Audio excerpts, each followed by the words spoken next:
پیر صاحب پسند کی شادی کرنا جائز نہیں؟ میں کہتا ہوں صاحب اور بھی بڑی چیزیں جائز ہیں، صرف ایک ہی شے جائز رہ گئی ہے۔ رسول پاک صلی اللہ علیہ وسلم سوائے اللہ کے کسی کے پابند نہیں، کسی کے پابند نہیں۔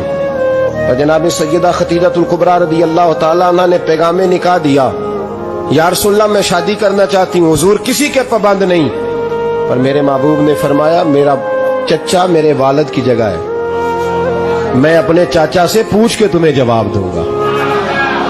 یہ ہے پسند کی شادی جو میرے نبی نے بیان فرمائی ہے۔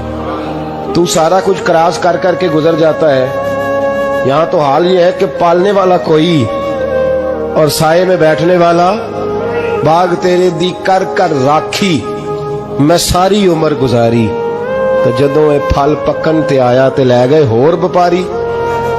اور بیٹا گزرتا ہے اماں کے دروازے کے آگے سے، اماں کے دروازے کے آگے بیٹا امرود لے کے آیا ہے 6 کلو۔ توجہ ہے میری بات پر؟ ادھر دیکھیں جی، چھوڑیں تھوڑی دیر ہماری سنیں۔ وہ امرود لے کے آیا 5-6 کلو، تو اماں کے دروازے کے قریب سے گزر گیا رات کو،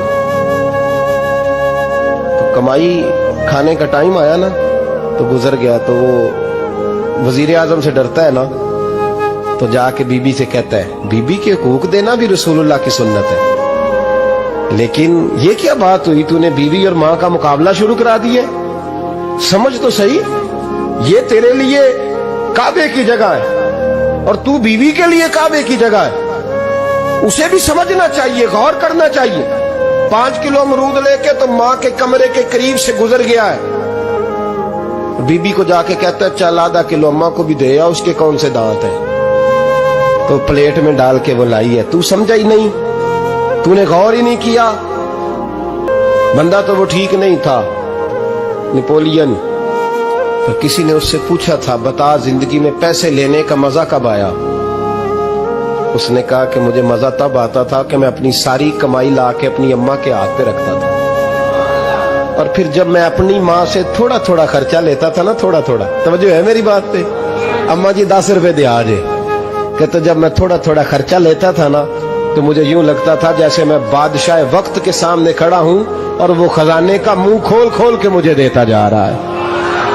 تو اس ذائقے کو سمجھ تو صحیح بھائی، تو اس کو سمجھ تو صحیح بھائی، یاد رکھیں اور غور کریں۔ ماں اور باپ، اور پھر یہ بھی سن لیں، نبی پاک صلی اللہ تعالی علیہ وآلہ وسلم نے ماں باپ کے لیے فرمایا ہما جنتک و نارک، یہی تیری جنت ہے اور یہی تیرے لیے جہنم ہے۔ اگر یہ راضی ہو گئے تو تیرے لیے جنت ہے، ناراض ہو گئے تو چاہے تو 100 پیر کے مزار پہ حاضری دے آ، لیکن جب تک ابا راضی نہیں اتنی دیر تک اللہ راضی۔ یہ حدیث پاک ہے، حضور نے فرمایا جس کے والد راضی اس کا اللہ راضی، اور جس کا باپ ناراض اس کا اللہ، ہاں بے شک۔ اب یہ حدیث